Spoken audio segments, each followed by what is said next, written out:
Pertama Tesalonika 5 ayat 17, tetaplah berdoa. Ini dalam perikop nasihat-nasihat. Kita dinasihati untuk tetap berdoa, sebab berdoa merupakan cara terbaik berkomunikasi dengan Allah. Karena begitu banyak keinginan dalam diri setiap orang. Oleh karena itu kita perlu untuk selalu berdoa, sebab kita tidak pernah tahu yang mana yang akan berhasil, yang mana yang tidak berhasil, bagian mana yang akan menemui banyak hambatan, bagian mana yang akan menemui banyak kesulitan, bagian mana yang sebenarnya terlalu mudah untuk dikerjakan.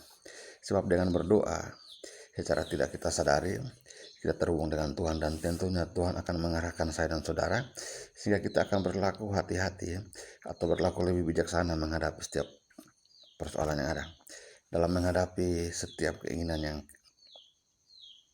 direncanakan. Nah, saudara diberkati Tuhan kita Yesus Kristus, dan hanya orang-orang yang rajin berdoa, yang setia berdoa dengan Tuhan saja, yang tentunya tahu mengucap syukur, sekalipun yang dia inginkan tidak terjadi, karena dia tahu bahwa, dan dia percaya bahwa Tuhan itu perancang. Jadi yang dirancangkan manusia sesungguhnya tidak turut dengan apa yang Tuhan rancangkan, dan rancangan Tuhan tentunya yang terbaik. Sehingga di ayat yang ke-18, mengucap syukurlah dalam segala hal, sebab itulah yang dikehendaki Allah dalam Yesus Kristus bagi kamu. Mengucap syukur dalam segala hal yang tidak diinginkan sekalipun kita diminta untuk mengucap syukur. Dan hanya orang-orang yang dekat dengan Tuhan, yang kehidupan berdoanya kuat, yang sanggup mengucap syukur dalam setiap hal, sekalipun ia tidak diterima bekerja di tempat yang dia harapkan, atau sekalipun ia tidak mendapatkan job yang ia kejar-kejar, tapi akan sanggup mengucap syukur, sebab ia percaya Tuhan merancangkan dan menyediakan yang lain yang terbaik menurut pandangan Tuhan.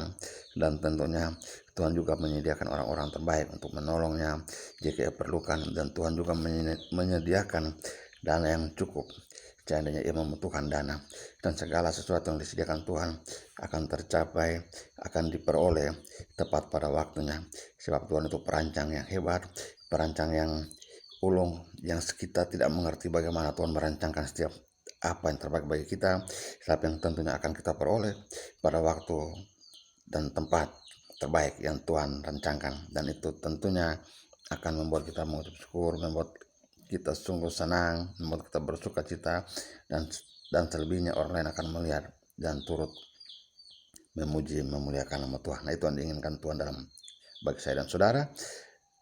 Kita mengucap syukur sehingga orang lain pun sanggup dapat memuji memuliakan Tuhan melalui kehidupan saya dan saudara.